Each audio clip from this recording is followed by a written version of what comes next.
Assalamualaikum warahmatullahi wabarakatuh. Alhamdulillah alladzi hadana lidinil islamil mubin wa anara lana siratal mustaqim.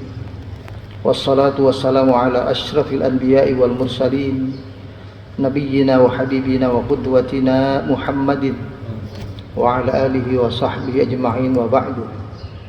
Fasubhanallahi la ilma lana illa ma 'allamana Allah innahu huwal alimul hakim. Tsumma amma ba'd.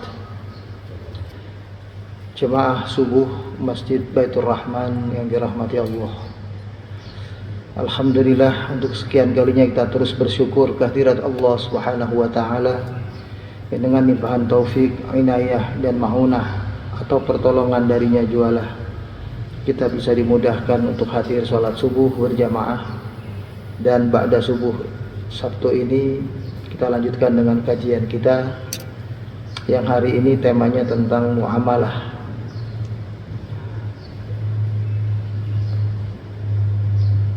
Sepertinya Sabtu begitu cepat berjalan. Kita baru Sabtu yang lalu bahas masalah hadis, sebelumnya masalah Al-Quran.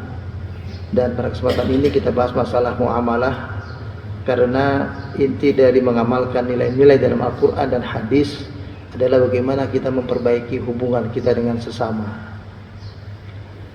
Dalam sebuah hadis dari beberapa riwayat, kalau dari jalan Imam Tirmidzi itu hadis dari Mu'az bin Jabal, kalau dari jalan Imam Ahmad dan lain-lain itu hadis dari Abu Dzar radhiyallahu anhum.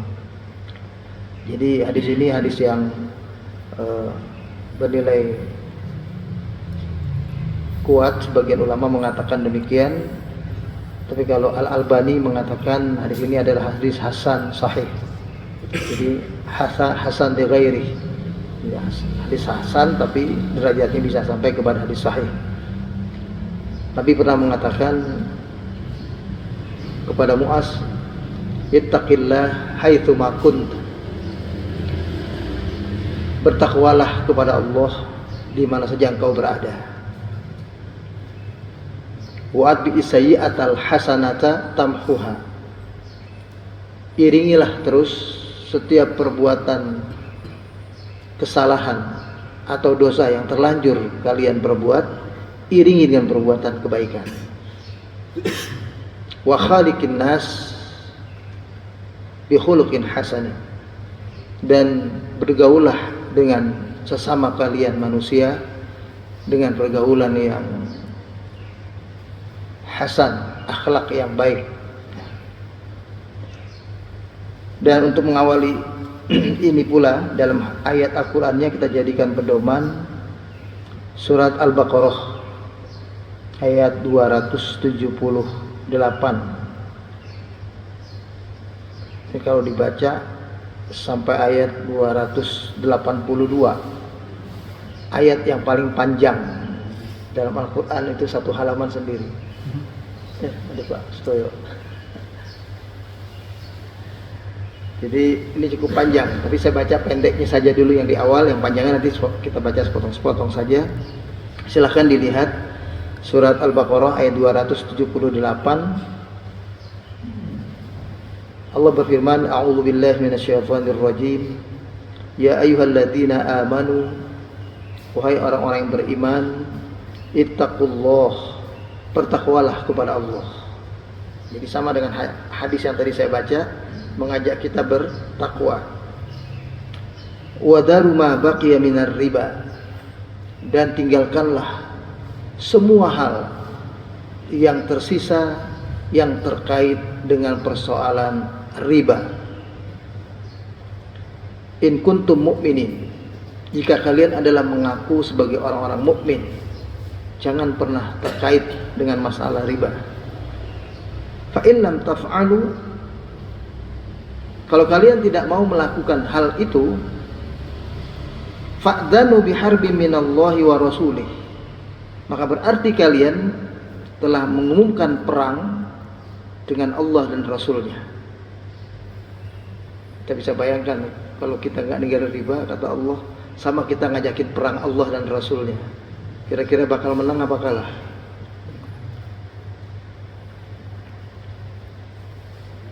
Wa in tubtum falakum ru'usu amwalikum la tadlimuna wa la tudlamun. Dan jika kalian telah bertaubat, meninggalkan semua bentuk riba, maka bagi kalian tetap harta kalian yang pokok, modalnya tetap milik kalian.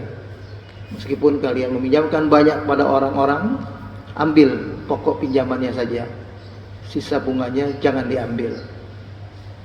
La tadlimuna wa la tudlamun. Jangan sampai kalian menzalimi orang lain, dan juga jangan sampai kalian dizalimi. Jadi jangan berbuat zalim pada orang lain, dan juga jangan sampai terzalimi oleh perbuatan orang lain.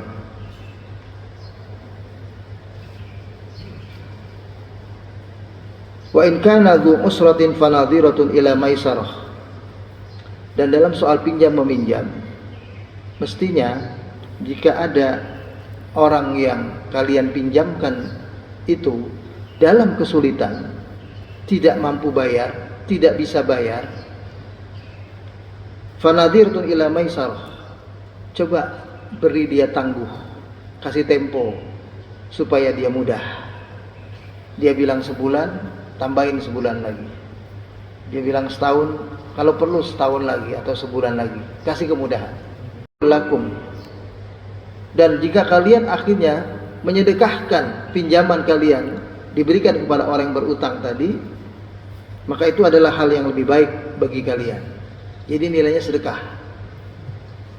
In kuntum ta'lamun, kalau kalian mengerti, kalian faham, maka pinjaman yang kita berikan kepada orang lain yang tidak mampu bayar, dan kita tahu betul-betul ketidakmampuannya, dan orang itu punya niat yang kuat membayar, ya, bukan bermalas, bukan menyengaja, ya. Karena kalau dari awal orang berutang udah niat tidak mau bayar, itu lisun, itu pencuri. Jadi kalau ada orang berutang udah niat dari awal, saya nggak pengen bayar, pinjam dari dia orang kaya, udah saya pinjam aja, udah. Nanti udah niatnya nggak mau bayar, itu sama dengan dia mencuri. Kemudian kaitannya dengan akhirat. Wattaqu yauman, dan hati-hatilah kalian. Jadi kalau kita menerjemahkan kata ittaqu, kalau kepada Allah, takutlah kalian kepada Allah. Maksudnya kita mawas diri, berhati-hati dengan apa-apa yang ada pada Allah, yang kalau takutnya dengan Allah itu kita malah mendekat. Beda dengan takutnya kita kepada sesuatu yang mengerikan, ya, dari api, dari binatang buas, kita berlari meninggalkannya. Tapi kalau takut kepada Allah, kita malah mendekat. Kenapa? Karena supaya tidak diazabnya, tidak disiksanya. Dengan dekatnya, kedekat kepadanya, merangkulnya, ya, mencintainya, kita malah jadi akhirnya diampuninya. Maka dari itu, kalau kita menerjemahkan wattaqu yauman, itu artinya waspadalah, hati-hatilah kepada suatu hari nanti, turja'una fihi ilallah, semuanya akan dikembalikan urusan itu kepada Allah. Jadi urusan muamalah kita itu nanti akhirnya Allah yang memutuskan, bukan kalian yang merasa menang atau si fulan yang merasa menang. Karena ketika di dunia kedua-duanya mungkin ingin menang, nggak ada kemenangan yang katakanlah damai yang sesungguhnya, tapi saling ingin menang. Tsumma tuwaffa kullu nafsin bima kasabat wa hum la yudlamun. Kemudian nanti yakinlah bahwa semua yang bernyawa ini akan diwafatkan oleh Allah, dan mereka mendapati apa yang mereka perbuat. Dan mereka oleh Allah tidak akan dizalimi sedikit pun. Kalau Allah tidak menzalimi, itu kalau orang lain masih mungkin menzalimi kita, mencurangi kita. Baru kemudian ayat yang panjang ini, ya ayyuhalladzina amanu idza tadayantum bidainin ila ajalin musamma faktubu. Wahai orang-orang yang beriman, kalau kalian ada urusan utang piutang dengan orang lain, sampai pada waktu yang tertentu, yang bahkan bisa panjang sebulan, 2 bulan, setahun, 2 tahun, maka tulislah, suruh oleh Allah, tulis hutang piutang itu, jangan tidak ditulis. Kalau tidak ditulis, kita sudah berarti masuk ke dalam kondisi siap kalau utang tidak dibayar, tidak ada persoalan. Kalau kita ingin masuk dalam kondisi setiap ada persoalan mesti dituntaskan, nah itu harus ditulis. Jadi kalau kita ada merasa enggak, si fulan pinjam udahlah, ya kayak dia minta bantuan lah, nah, kita nggak tulis, itu nggak apa-apa. Dan kalau nggak ditulis, kita jangan berharap bisa menuntut, apalagi ahli waris yang nggak tahu persoalan. Tapi kalau kita ingin menuntut dan ahli waris ingin terus meneruskannya nanti, maka itu wajib ditulis. Wal yaktub bainakum katibun bil adl, hendaklah ada seorang penulis yang adil yang ada di antara kalian. Ini oleh para notaris dianggap ayat mereka, padahal tidak sebetulnya. Ini ayat notaris ini gitu. Jadi harus ada notaris katanya. Itu tidak. Katibun bil adl itu siapa saja, orang yang berakal, dewasa, dia mencatat. Nah, ya, karena orang yang ini dua mungkin kalau mencatat itu yang satu nyatatnya lain, satu nyatatnya lain, bisa begitu. Tapi kalau ada penengah, dia akan mencatatnya dengan adil, itu maksudnya. Dan seterusnya, ini panjang, nanti dibaca aja ya. Apa sih muamalah? Muamalah itu dari kata-kata ya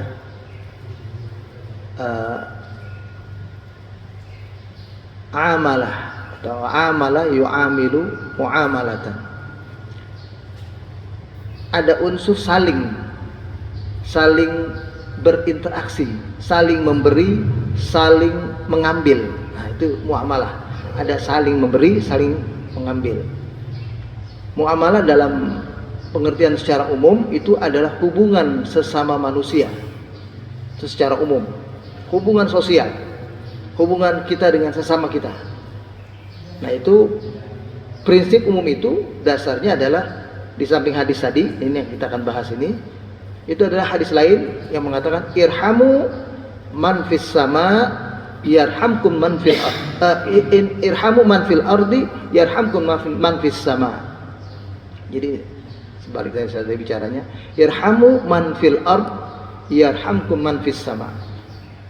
Berbuat baiklah, bermurah hatilah dengan orang-orang yang ada di muka bumi ini, niscaya makhluk yang di langit nanti, yaitu malaikat, aturan di dalam syariat yang mengatur 3 hal utama. Pertama, jual beli. Yang kedua, sewa menyewa. Yang ketiga, pinjam meminjam. 3 hal inilah yang diatur dalam muamalah. Ini muamalah dalam pengertian khusus.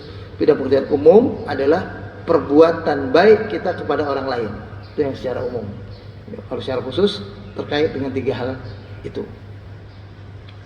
Nah, dalam hadis itu diterangkan 3 hal juga, tapi ini yang bersifat mengingatkan kita. Yang pertama bunyinya adalah ya Mu'adz bin Jabal, ini sahabat Nabi, diingatkan oleh Nabi, ittaqillaha haitsu ma kunta. Hendaklah engkau bertakwa kepada Allah dimanapun engkau berada. Jadi yang pertama, hubungan kita dengan Allah harus baik. Berusaha sebaik mungkin kita tidak punya dosa-dosa yang berkepanjangan dengan Allah. Tidak punya dosa-dosa besar yang masih belum diampuninya, atau dosa-dosa yang belum kita minta ampun kepadanya. Nah, jadi sebisa mungkin bertakwa kepada Allah itu adalah kita menjaga hubungan diri kita dengan Allah secara baik. Ya. Jadi orang yang mampu menjaga hubungan dirinya dengan baik kepada Allah, itulah orang yang bertakwa sebetulnya. Dalam arti yang luas, banyak sekali diartikan takwa. Ya, diantaranya Kalau sahabat Ali radhiyallahu an itu mengartikan takwa itu cirinya ada 4. Ya, kita kalau mau mengindikasikan kita takwa atau tidak, lihat 4 indikasi ini. Yang pertama, al khaufu minal jalil, rasa takut kepada Allah yang semakin bertambah. Nah, itu ciri orang bertakwa. Yang kedua, wal amalu bitanzil, orang ini senantiasa melakukan amal perbuatan dalam kesehariannya mempedomani petunjuk Allah dalam Al-Quran dan hadis. Itu begitu. Yang kedua. Yang ketiga, wal qana'atu bil qalil, orang ini merasa cukup dengan apa yang ia terima dalam kehidupannya, meskipun itu sedikit, tapi dia merasa cukup karena ini adalah karunia Allah. Dia tidak bisa mendapatkan apapun kecuali apa yang Allah izinkan dia mendapatkannya. Dia adalah orang yang berpandangan kalau Allah berikan kepadanya sesuatu seperti apa yang ia harapkan, seperti apa yang dia minta, maka dia merasa inilah rahmat Allah, karunia Allah kepadanya, bukan hasil jerih payah kemampuannya, hasil jerih payah intelektualitasnya atau kemampuan-kemampuan lainnya, tapi betul-betul karunia Allah.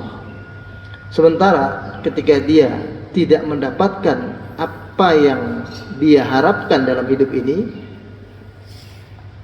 banyak hal yang tidak sesuai harapannya, ya, sehingga terbatas selalu, maka dia yakini ini adalah hikmah Allah, tetap adalah istilahnya ini Allah's blessing.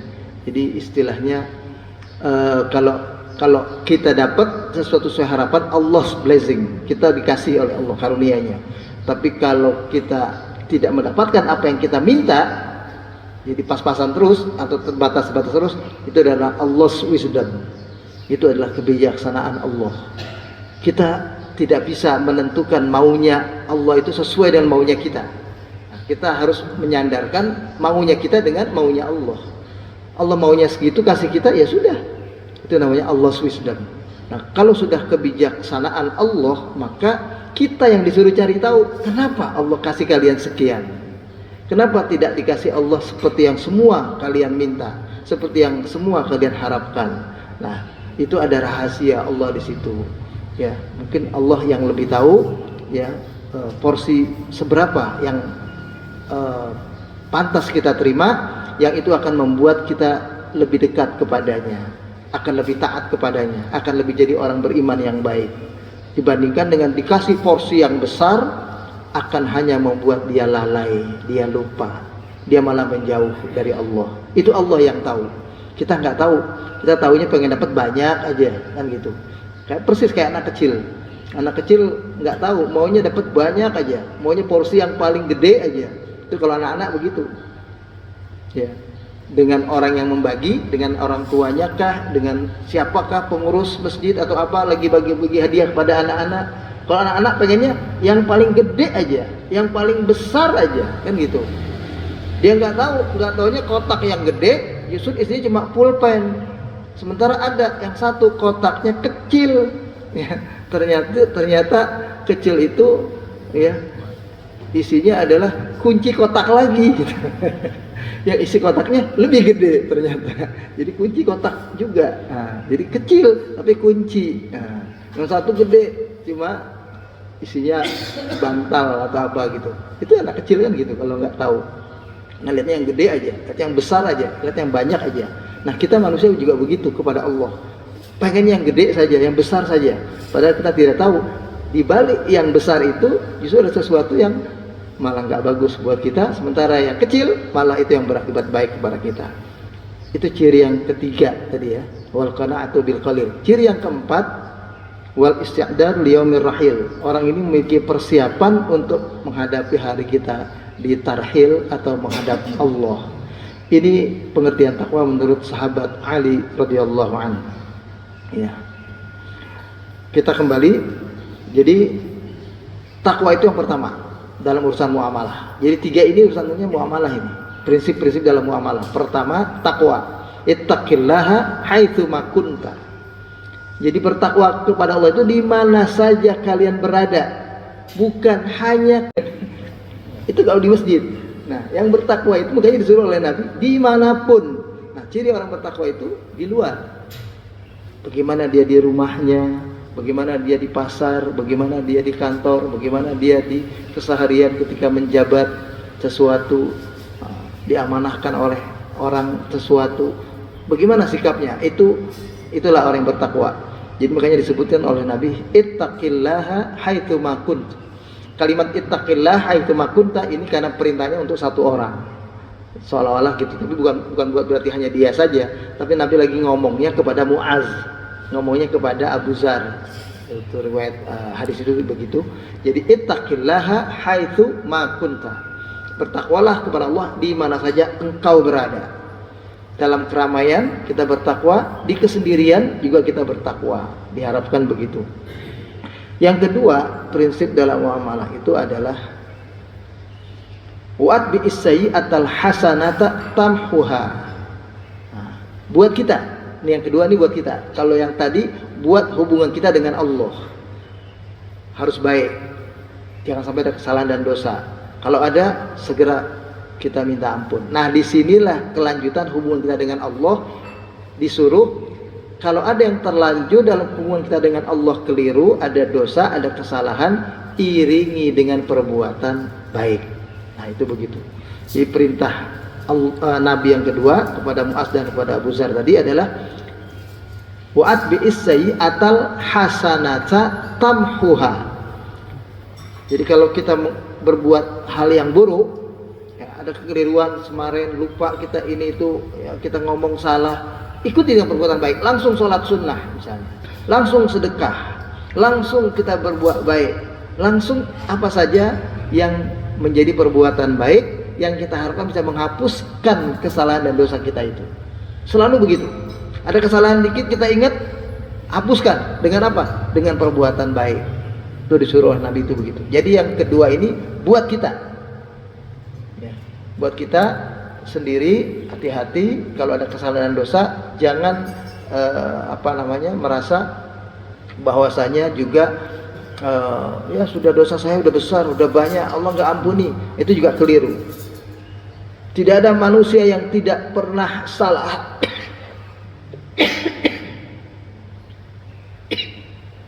Maaf, tidak ada. Kata Nabi, kullu bani Adam khatta'un. Setiap anak cucu Adam itu pasti pernah bersalah, punya kesalahan.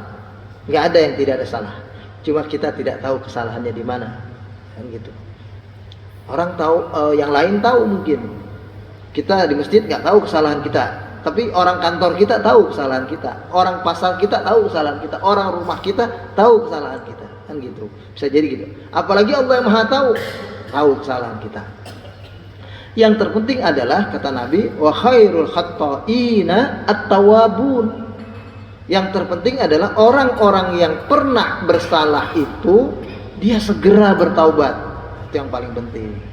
Karena kita nggak ada yang tidak salah. Semua kita pernah bersalah, maka kesalahan kita itu harus kita ikuti dengan permintaan ampun kepada Allah. Jadi para jemaah sekalian, terkait dengan hal ini kita harus memahami bahwa Allah tidak akan melupakan kita meskipun kita telah bersalah dan berdosa begitu besar. Itu dalam sebuah hadis yang lain, itu kalau tidak ada manusia di muka bumi yang berdosa, ya, maka Allah ganti dengan umat yang baru yang bisa berdosa. Sampai begitu. Sehingga setelah mereka berdosa, mereka akan minta ampun kepada Allah. Jadi jangan pernah berputus asa dari rahmat Allah. Ya ibadiyalladzina asrafu ala anfusihim, kata Allah dalam surat Az-Zumar ayat 54 itu. Ya ibadiyalladzina asrafu ala anfusihim. Ini adalah ayat Allah, ayat Quran, tapi bahasanya Allah langsung kepada kita. Ya ibadiyalladzina asrafu ala anfusihim. Wahai hamba-hamba Allah yang hidupnya melampaui batas, yang punya kesalahan dan dosa, yang dosanya banyak maupun dosanya sedikit, ingat, La tai'asu min rahmatillah. Jangan pernah berputus asa dari rahmat Allah. Meskipun dosa kita ananas sama sampai menyentuh langit, atau biqrabil ard khotoya, sepenuh bumi ini kesalahan, tsumma ya'tini, kemudian orang itu datang kepadaku, kata Allah, ini hadis qudsi ini bunyinya, datang kepada aku ini, ya, istighfar, ya, kemudian dia datang minta ampun kepadaku, faghfartuhu lahu, maka aku akan ampuni orang itu, kata Allah. Jadi ya bani Adam, wahai anak cucu Adam, kata Allah, laukana dzunubuhum, seandainya dosa-dosa dzunubukum, dosa-dosa kalian menyentuh langit, ananas sama, hadis lain sampai seisi bumi. Seisi bumi dosanya banyak nggak Pak? Seisi bumi, seisi bumi, bukan sebeji, bukan, seisi bumi dosanya. Tapi orang itu datang kepada Allah minta ampun, istighfar, bertaubat, nangis kepada Allah sejadi-jadinya, orang ini akan aku ampuni, kata Allah. Jadi tetap jangan merasa, dosa udah terlalu banyak, udah malah menjauh. Nah, itu keliru. Makanya disuruh oleh Nabi ini, atbi'is sayyi'atal hasanata tamhuha. Sesudah kalian ngaku bertaubat itu tadi, segera iringi perbuatan kesalahan kalian dengan perbuatan baik, langsung berubah. Ya, lebih banyak senyum, lebih banyak bersedekah, lebih banyak sholat sunnah, ya, lebih banyak ngaji, lebih banyak berbuat baik kepada lingkungan dan seterusnya. Nah, hapuskan kesalahan dan dosa kita. Yang ketiga, hadis Nabi ini adalah bunyinya terkait dengan muamalah langsung. Wa khaliqin nasa bi khuluqin hasanin. Wa khaliqin nas, ini karena perintahnya satu orang juga, bukan wa khaliqun nas, bukan wa khaliqin nas. Hendaklah engkau berbuat baik kepada manusia, kepada orang lain dengan akhlak yang terbaik. Disuruh begitu, sebisa mungkin itu. Ya. Ada pepatah Arab yang bagus bunyinya begini, dalam soal pergaulan dengan sesama, ya. In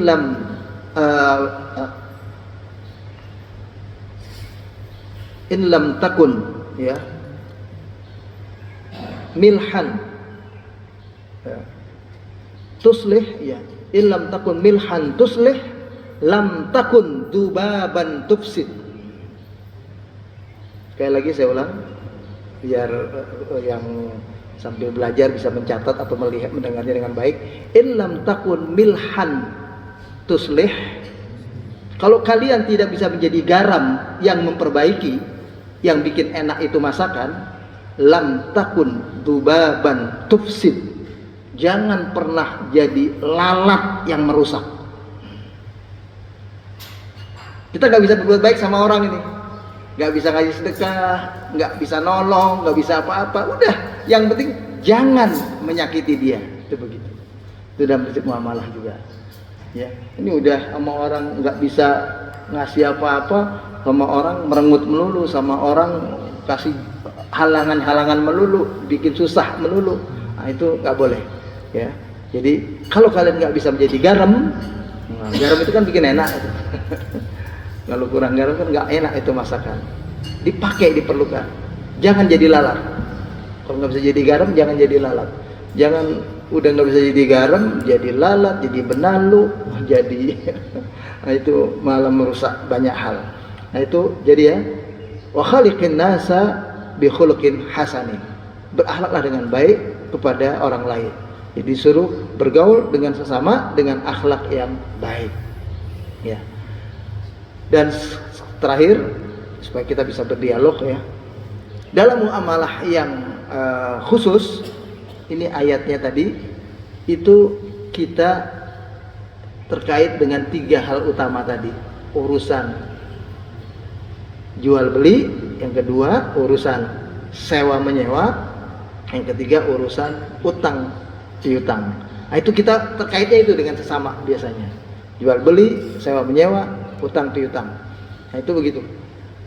Dan prinsip dalam 3 hal ini, ada 3 yang tidak boleh. Karena apa? Karena prinsip dasarnya untuk 3 hal ini dan muamalah secara umum itu adalah boleh. Ini prinsip dasarnya. Ya, saya terangkan kata ini dari ilmu usul fiqh itu mengatakan al-aslu fil asya'i al-ibahah. Segala hal dalam persoalan muamalah, dalam persoalan urusan kita dengan sesama, urusan kita dengan makanan, urusan kita dengan sesuatu yang bukan urusan ibadah kita kepada Allah, hukum asalnya adalah boleh. Hukum asalnya boleh. Hatta ya'tiyad dalil ala tahrimiha. Sampai ada jelas dalil yang mengharamkannya, baru itu nggak boleh. Jadi kalau ada orang nggak tahu, hukum muamalah apapun sebetulnya boleh. Makan apapun juga kalau kita nggak tahu, boleh. Memperlakukan orang dengan cara apapun, pada dasarnya boleh. Pada dasarnya, ini al-asya fil muamalah itu al-ibahah. Dalam hukum asal muamalah itu sebetulnya boleh, kecuali ada dalil yang mengharamkan, dalil yang membatasi, ada haram, ada makruh, ada nggak boleh, itu ada mubah, ada hukumnya baru. Kalau enggak semuanya boleh. Jadi ibaratnya kita boleh jalan dulu, baru nanti ada rem. Nah, jalan dulu baru rem. Beda dengan ibadah. Kalau ibadah al-aslu fil ibadah haramun hatta ya'tiyad dalil. Hukum asalnya ibadah itu nggak boleh dulu sampai ada dalil. Jadi hukum asalnya ibadah rem dulu. Boleh keluarin dikit, boleh keluarin dikit. Kenapa? Karena kalau keluarin banyak kita nggak mampu. Berat kalau semuanya dibolehkan dalam ibadah, semuanya dianjurkan dalam ibadah, nggak mampu kita. Yang wajib saja kita bisa kalah dengan Tuhan. Artinya kita nggak bisa menahan kadang-kadang istiqomah dengan baik urusan yang wajib, apalagi mengamalkan yang sunnah. Nah, itu begitu. Jadi kalau dalam urusan muamalah hukum asalnya boleh. Jadi sekali lagi makan apapun boleh. Kalau kita tahu itu nggak boleh, baru nggak boleh. Urusan dagang tadi, urusan jual beli, urusan sewa menyewa, urusan piutang semua itu boleh sampai ada larangan yang nggak boleh. Nah, prinsip-prinsip yang tidak boleh ada 3.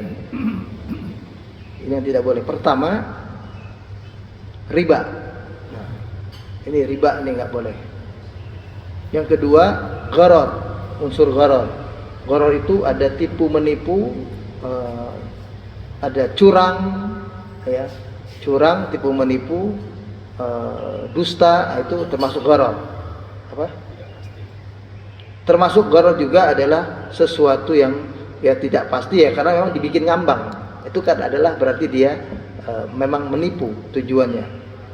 Yang ketiga yang nggak boleh itu unsur maisir. Nah, unsur yang lagi ramai sekarang, judi. Nah, unsur judi ini nggak boleh dalam muamalah. Di dalam urusan tadi jual beli, sewa menyewa, utang piutang, 3 hal ini nggak boleh. Kalau ada unsur ini 3, udah nggak boleh. Cara ngitung, cara tahu remnya gimana? Oh, nggak ada dalil khusus, tapi dia mengandung ini. Jadi nggak mesti semua itu pakai dalil, Pak. Itu yang tahu sesuatu cuma ustadz jadinya nanti. Sama dengan doa nggak harus bahasa Arab, karena kalau gitu yang bisa doa cuma ustadz gitu, cuma Pak Haji aja kan gitu. Jadi boleh. Yang penting kita tahu ini. Dalam jual beli tidak boleh ada ini. Dan prinsip Al-Quran tadi dalam konteks riba ini, kenapa nggak boleh? Itu adalah karena dia mengandung unsur yang tadi dilarang. Bunyinya la tadlimun wa la tudlamun. Jangan berbuat zalim dan jangan sampai mau dizalimi. Itu begitu. Nggak boleh ini. Dalam jual beli nggak boleh ada zalim, ya. Baik kita dizalimi maupun kita menzalimi, itu nggak boleh. Nah, kenapa riba dilarang? Karena unsur ini, menzalimi dan dizalimi, ya, itu ada unsur seperti itu, makanya dilarang. Nah, inilah barangkali hal yang perlu kita ketahui dalam muamalah, ya, ya bahasannya luas lah sebetulnya ini, ya kita coba persempit sedikit untuk pemahaman dasar. Demikian barangkali mudah-mudahan Allah memberikan taufik kepada kita semua agar dapat lebih baik lagi dalam urusan muamalah kepada kita sesama, yang kalau tidak bisa memberikan manfaat jangan kita memberikan mudarat kepada orang lain, ya. Kita akhiri sama-sama dengan berdoa. Allahumma ja'alna minal mutahhirin. Allahumma ati nufusana taqwaha wa zakkiha wa anta khairu man zakkaha anta waliyuha wa maulaha. Allahumma ya Allah, bersihkanlah, sucikanlah hati-hati kami ini ya Allah. Berikanlah nilai-nilai takwa dalam jiwa kami ini ya Allah, dan sucikan, bersihkan hati kami ya Allah. Engkaulah zat yang paling baik untuk membersihkan dan mensucikan hati dan jiwa kami ini ya Allah. Rabbana taqabbal minna innaka antas samiul alim wa tub alaina innaka antat tawwabur rahim. Rabbana atina fid dunya hasanah wa fil akhirati hasanah wa qina adzabannar. Wa sallallahu ala sayyidina Muhammadin wa ala alihi wa sahbihi wa sallama tasliman katsira. Walhamdulillahi rabbil alamin. Allahu waliyut taufiq. Wassalamu alaikum warahmatullahi wabarakatuh.